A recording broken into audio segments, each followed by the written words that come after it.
São 4 da manhã. Vamos chegando, pessoal. Vamos começar as dicas. Será que tem como a moça gritar baixinho? Sei que tá bom, mas as paredes têm ouvido. E era pra ser escondido, já que não era mais. Vamos acordar esse prédio, fazer inveja pro povo.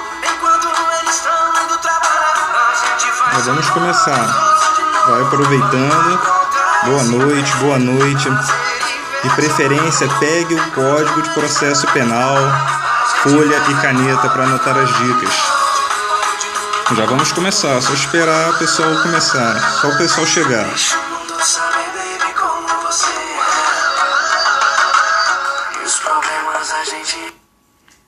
Vamos encerrar a música e vamos começar.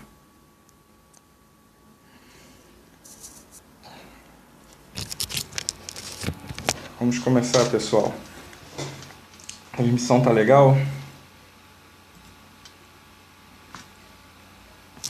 Tem uma coisinha aqui também que eu queria mostrar para vocês antes de começar. Ó. Só para servir de inspiração. Vamos voltar. Vamos lá, pessoal. Qual a proposta para hoje? A proposta é ser bem rápido, bem objetivo nas dicas, diferente do que foi nos últimos 2 vídeos, que foram aulas, e teve aulas de mais de 1 hora. Por que eu mudei e não estou fazendo aula? Né?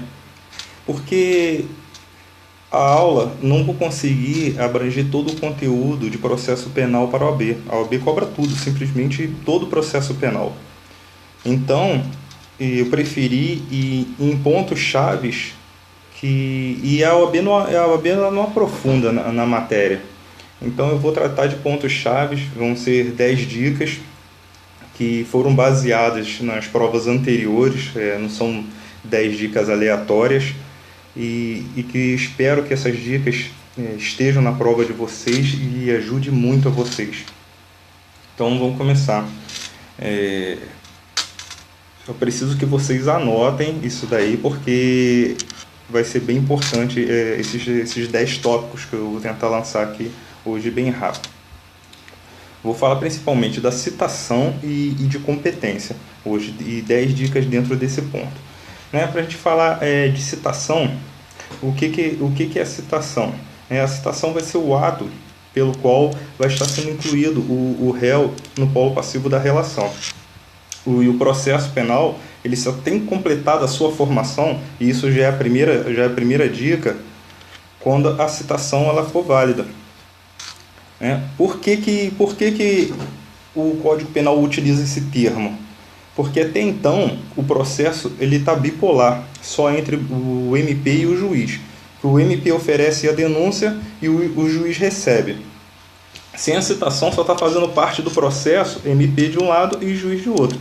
Então, quando ocorre essa citação válida, o processo fica triangularizado e aí está completa a sua formação. Essa é a primeira dica e ela é cobrada em prova. O processo ela tem a sua formação completada com a citação. Essa é a primeira dica. Anotem isso daí. E essa citação ela não induz litispendência, ela não interrompe prescrição. Então, ela não gera esses efeitos no processo penal. Então, vamos aqui. Anota agora o seguinte. A súmula 351 do STF, que diz o seguinte: é nula a citação por edital do réu preso na mesma unidade de federação. É nula. Isso daí tem que anotar. Súmula 351. É nula a citação do réu preso na mesma unidade de federação. O porquê dessa súmula? Diz o seguinte: o réu ele tem direito de defesa. Se o réu ele está preso, é obrigação do Estado saber onde que o réu está. Essa súmula também é um dos pontos muito cobrado em prova. Então, o que quer dizer também dessa súmula? A contrário senso, se ele estiver em outra unidade de federação, não será nula. Vamos aqui agora para a súmula 366 do STF. Só vai ser assim, bate pronto, em pontos chaves de cobrança da prova.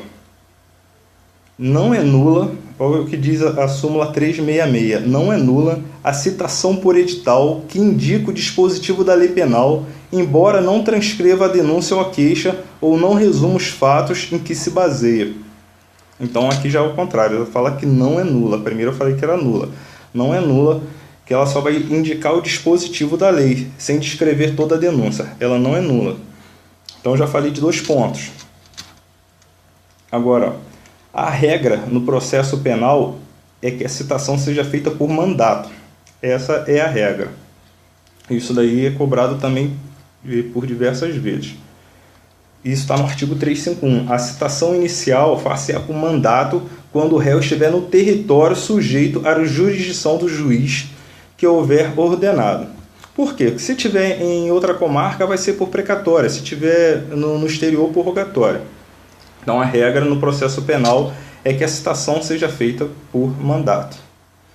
Aí nós temos alguns pontos, isso ainda estou na primeira dica, vou tentar acelerar aqui para não ficar grande o vídeo. Aí a gente tem algumas regras de citação, né? Quando é realizado por militar, ele é citado através do superior hierárquico. Como que é feito isso? Através de um ofício. É expedido um ofício do juiz para o superior hierárquico do militar e esse superior hierárquico dará ciência da citação. Então, isso aí é outra coisa que pode ser cobrada dentro da citação, que a citação do militar é feito através do superior hierárquico. Nos termos da lei diz o seguinte: a citação do militar far-se-á por intermédio do chefe do respectivo serviço. Agora, a do servidor público é diferente.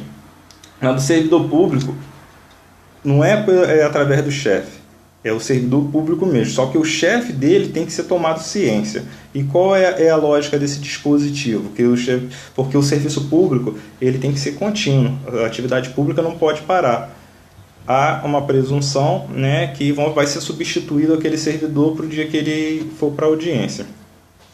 Agora, réu preso ele tem que ser citado pessoalmente. Réu preso tem que ser citado pessoalmente. Convida aí os seguidores, Cláudio. Convida os seguidores. É importante, a OAB não gera concorrência entre vocês, é só passar. Então, se conseguir catar algumas questões, boa noite. Se conseguir catar bastante questões aqui, já é válido. Aí agora, se o réu não for encontrado, será citado por edital no prazo de 15 dias. Outra possível pergunta de prova, guarde esse prazo de 15 dias. Se ele não for encontrado, o que quer dizer isso? Que tem que ser feito várias tentativas antes de citá-lo por edital, e é no prazo de 15 dias. Já falei quando completa a formação, né? Isso aí está no 363, artigo 363. Agora, o artigo 367, muito importante também. O processo seguirá sem a presença do acusado que, citado ou intimado pessoalmente para qualquer ato, deixar de comparecer sem motivo justificado ou, no caso de mudança de residência, não comunicar o novo endereço ao juiz.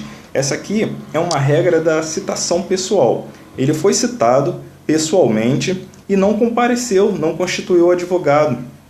E também no caso de mudança de endereço de não indicar residência. Aí o que acontece? Aqui entra uma controvérsia dentro do direito penal, que não é pacífico ainda. O que ocorre? Efeitos da revelia. Parte da doutrina entende que há efeito da revelia. Eu vou me posicionar junto com a maioria dos doutrinadores do direito processual penal, que estão na linha do Aurí Lopes Júnior, do Nutt, do Nestor Távora, que vão dizer o seguinte: não há revelia no processo penal. O simples fato dele aparecer não gera revelia, porque diferente do processo civil, no direito penal, a gente está tratando de liberdade. Né? E o único efeito da revelia possível de ocasionar, isso aqui eu estou falando da citação pessoal, ele foi citado pessoalmente, não confunda, porque vai ter citação por edital, citação por hora certa e citação pessoal. Estou falando da citação pessoal. Então, o único efeito da revelia é dele não ser intimado dos demais atos do processo. O único efeito. Até porque a gente tem outro argumento para rebater que não gera revelia no processo penal pelo seguinte: se o acusado, o réu, ele tem direito ao silêncio, de chegar na audiência e de não falar simplesmente nada, qual seria a lógica dele ser obrigado a ir a uma audiência ou de gerar o efeito da revelia? O único efeito que gera da revelia foi o que eu te falei, o que eu estou falando, que ele não vai ser citado dos demais atos, não vai ser intimado, no caso, né, dos demais atos do processo. E ele continua a presunção de inocência inabalada quanto a isso.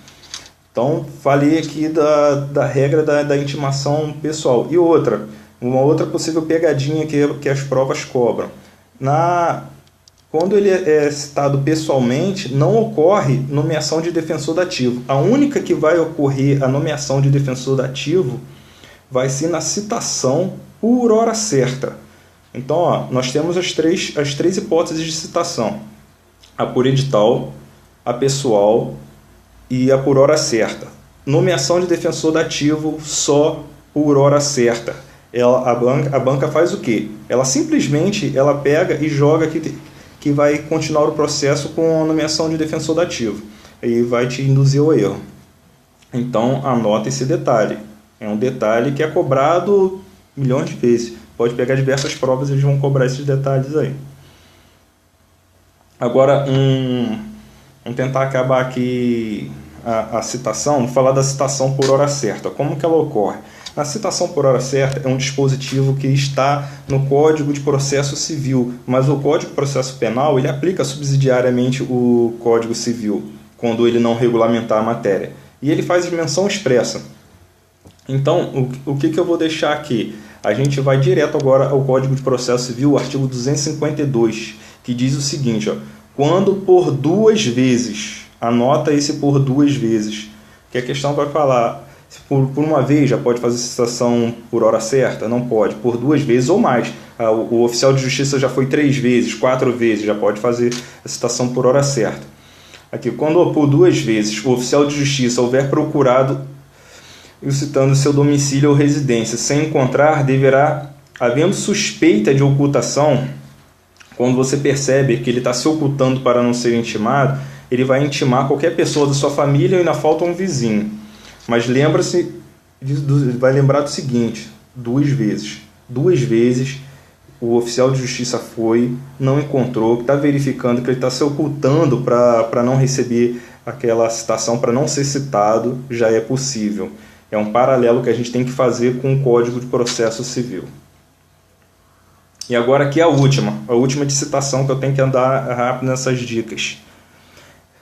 Agora a citação por edital. Na citação por edital ocorre o que a gente chama, o que a doutrina chama de crise das instâncias. Porque quando ele é citado por edital e não comparece, nem ele, nem seu defensor, ocorre a suspensão do processo e do prazo prescricional. É o que a justiça não quer, porque o processo fica parado. Chamado de crise das instâncias. Isso aí está no artigo 366. E, igualmente, não ocorre, muito menos aqui vai ocorrer a revelia. Por que não ocorre revelia? Porque o réu ele tem direito à ampla defesa, ele tem direito de contradizer. Não pode haver uma presunção de culpa, até porque no processo penal vigora a presunção de inocência, no direito penal, presunção de inocência. E só a gente vai falar aqui da súmula 455 do STJ para falar sobre essa citação do edital. Diz o seguinte: a decisão que determina a produção antecipada de provas com base no artigo 366, que eu estou falando, deve ser concretamente fundamentada. Não justifica unicamente o mero decurso do tempo. Porque o que acontece? O próprio dispositivo de 366, quando a citação por edital não é encontrado, permite-se a produção antecipada de prova, mas tem que ser devidamente fundamentada. Não pode fazer essa produção antecipada de provas unicamente, fala assim, vai ter o decurso do tempo, o longo prazo de tempo, e as testemunhas vão esquecer. Isso daí não é uma fundamentação idônea. Não vai ser uma fundamentação idônea. Então tem que estar devidamente fundamentada. Anota súmula 455. Eu analisando as provas da OAB, é essa simplicidade. É letra de lei e súmula e entendimento do STF e STJ. Agora outra dica aqui. Agora a gente vai para a dica número 2. Vamos adiantar aqui. Dica número 2. No processo penal, conta-se os prazos da intimação e não da juntada aos autos do mandato da carta precatória ou da carta de ordem. Isso aí é perguntinha também que vem toda hora. Quando que vai começar o prazo? Dica 2. Vai me controlando aí para eu não extrapolar. Eu anotei várias dicas aqui para dar, então eu posso extrapolar. Esse prazo ele vai contar do ato de intimação e não de quando aquela intimação for juntada aos autos no cartório. Então, dos autos de intimação. Dica 2. Dica 2 foi. Agora vamos para a dica 3. Sair de citação e a última de intimação. Acho que eu falei bastante ali de citação. Posteriormente a gente pode dar uma aula e aprofundar no tema citação e intimação. Agora vamos para o item competência. A competência é o seguinte: no processo penal adota a teoria do resultado. É a regra disposta no artigo 70. Só para não confundir, né, o Código Penal adota a teoria da ubiquidade, do Código de Processo Penal a teoria do resultado e nos juizados especiais criminais adota a teoria da atividade. É bom fazer um paralelo, saber de qual lei está se tratando para não errar na prova. Código de Processo Penal, teoria do resultado. Código Penal, ubiquidade. E Lei 9.099 de 95, atividade. Teoria da atividade, isso daí. Só que há um entendimento dos tribunais superiores que nos crimes contra a vida vai ser adotada a teoria da atividade. E nos crimes contra a vida eu estou englobando crimes dolosos e culposos. Há casos até do Supremo julgando crimes culposos contra a vida, adotando a teoria da atividade. O porquê desse entendimento? Isso aí também é muito cobrado. Não é só em prova de OAB, não. Prova de polícia. Falando em polícia, a gente tem um canal. Tem como colocar, o nome do nosso canal é PC Concursos, e o pessoal pode pegar as dicas lá, tem vários vídeos, já tem vídeo de inquérito policial, ação penal por completo, tem várias dicas do Zuc, do delegado Montes, só dicas top. Então deixa eu continuar aqui o raciocínio. Anota isso aí, ó, PC Grupo de Estudos, no canal no YouTube tem vários vídeos, vão poder pegar várias dicas. Então, a regra é a teoria do resultado. Eu vou ler o dispositivo, artigo 70. A competência será, de regra, determinada por lugar em que se consumar a infração, ou no caso de tentativa no lugar do último ato de execução. Teoria do resultado, adota o Código de Processo Penal. Agora, o entendimento dos tribunais superiores. Nos crimes contra a vida, aí vocês têm que analisar. Se botar só dolosos, tornou errado. Só culposos, tornou errado. Nos crimes contra a vida, dolosos ou culposos, vai ser adotada a teoria da atividade. Aí o porquê desse entendimento? Tem que saber não só... É interessante não saber só o dispositivo, o entendimento dele, mas o porquê desse entendimento.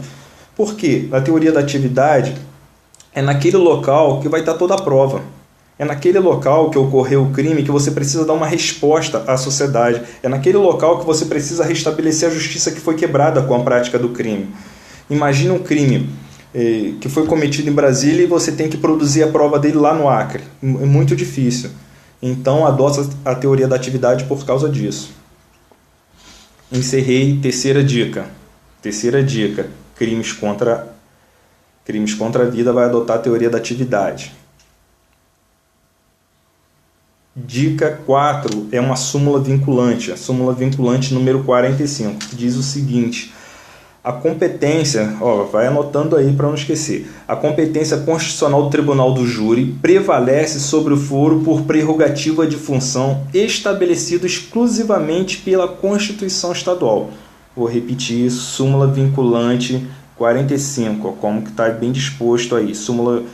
Essa súmula é muito importante. Todas as súmulas vinculantes é interessante que vocês tenham. Eu considero essa uma das mais importantes, porque vai mexer na regra de competência. Quando a competência é estabelecida aquela pessoa tem o foro, prerrogativa de função, que é estabelecido exclusivamente numa Constituição estadual, a competência do júri irá prevalecer. Vamos dar um exemplo. Tem constituições que colocam como prerrogativa para prefeito e vereadores no Tribunal de Justiça. Aí, se for um crime doloso contra a vida, a competência do júri vai prevalecer.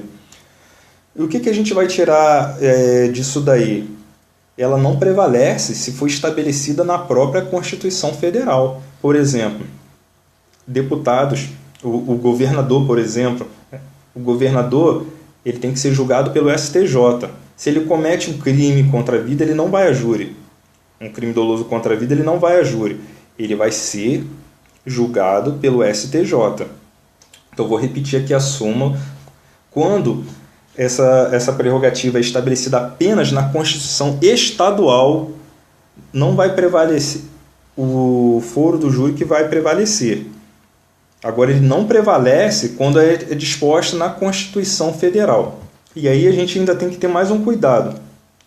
Quando duas pessoas cometem o crime e uma não tem a prerrogativa de função, se aquela que tem a prerrogativa de função vai para o júri em razão da previsão constitucional, a que não tem a prerrogativa, ela é julgada pelo júri, ela tem direito de ser julgada pelo júri.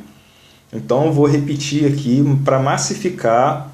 É bom assistir o vídeo depois novamente para pegar essas regrinhas aí que eu acabei de passar. Prerrogativa estabelecida na Constituição Federal. Ele vai para onde tem a prerrogativa, se é no STF, se é no STJ. Por exemplo, deputados federais e senadores, STF, governador, STJ. Agora, vereador e prefeito, ele não tem uma competência estabelecida na Constituição Federal. Para onde que ele vai? Vai ser para o júri. Vai ser para o júri. Mudando agora de dica. Agora fala-se do juiz natural. É a súmula 521 do STF. Aqui a gente ainda está falando de competência. Criação de vara especializada. A redistribuição de processo com decisões do juízo originariamente competente. E o que ocorre? Ocorre a ausência de afronta ao princípio do juiz natural. Quando é criada uma nova vara e o processo sai de uma vara para outra, não há afronta, vou resumir, não há afronta ao juiz natural. Isso é disposto na súmula 521. 521. Está tanto na 521 do STF como na 421 do STJ, que diz o seguinte: a redistribuição do feito decorrente de criação de nova vara com idêntica competência, com finalidade de igualar os acervos dos juízos e dentro da estrita norma legal, não viola o princípio do juiz natural. Foi criada uma nova vara para que fosse distribuído os acervos, um tem mais do que o outro. Quando sai de uma vara para outra, não vai afrontar o princípio do juiz natural. Dica 6. Dica 6, correto? Eu já passei agora a dica 5. A dica 6, a gente vai falar da competência. A gente ainda está dentro de competência. Vamos falar da competência nos crimes permanentes e nos crimes continuados. Isso aqui está no artigo 71. Tratando-se de infração continuada ou permanente, praticada em território de duas ou mais jurisdições, a competência firmar-se-á pela prevenção. Crime continuado ou crime permanente, a competência é determinada pela prevenção. Pela prevenção. Essa é a regra, pela prevenção. O que lá é o crime permanente? A doutrina fala sempre que é aquele que a consumação se prolonga no decorrer do tempo. A gente adota isso porque é o que a maioria fala. Mas o que se prolonga não é a consumação. São os atos de execução, eles são prolongados. Como, por exemplo, lá um sequestro. Enquanto ele está sendo sequestrado, aquele crime ele está se consumando, entre aspas. Então, ele pode estar sequestrado em Brasília, se foi tirado de Brasília, foi colocado no Rio de Janeiro, do Rio de Janeiro foi colocado lá no Nordeste. Qualquer juiz desse que pegar primeiro, ele é o prevento. Vou resumir assim a história. Então, crime continuado e crime permanente, a regra é a prevenção. Agora, eu vou falar que não vai contar como dica. Isso aqui não vai contar como dica, é só para ajudar mesmo. A competência do domicílio do réu. Só tem duas hipóteses, que vai ser do domicílio do réu. Já vou falar o seguinte, caiu na prova, competência pelo domicílio do autor, está errado. Não existe competência pelo domicílio do autor. Isso aqui não é relação de consumo, não é Código de Defesa do Consumidor. No processo penal não tem pelo domicílio do autor, não tem, enfatiza, não tem. São duas hipóteses que vai ser por domicílio do réu. Na ação penal privada ele pode escolher entre o local do domicílio do réu ou o local da infração. Ou pode ser também quando você desconhece o local da infração. São essas duas hipóteses. Relembra, não há a regra de competência pelo domicílio do autor. Anota isso daí, que você já descarta. Isso aí não foi dica, isso aí foi brinde. Vamos continuar. Eu já tenho quanto tempo? Dá pra saber? Hoje o vídeo vai ser mais tranquilo, que a gente vai direto aos pontos. Agora, conexão e continência. A conexão e a continência, isso aqui é o artigo 79. A conexão e a continência importarão unidade de processo e de julgamento. Houve conexão e houve continência, processos são unidos, né? O processo vão ser reunidos e vai ter o mesmo julgamento. Aí que vem o problema? O salvo. No concurso entre jurisdição comum e militar, teve crime comum. O concurso com crime militar não vai ter unidade de processo e julgamento, vai ser separado. Justiça comum e o crime militar julgado pela justiça militar. Essa é a primeira exceção. Aí a segunda exceção, no concurso entre a jurisdição comum e juízos de menores. Mesma coisa, justiça comum e justiça de menor.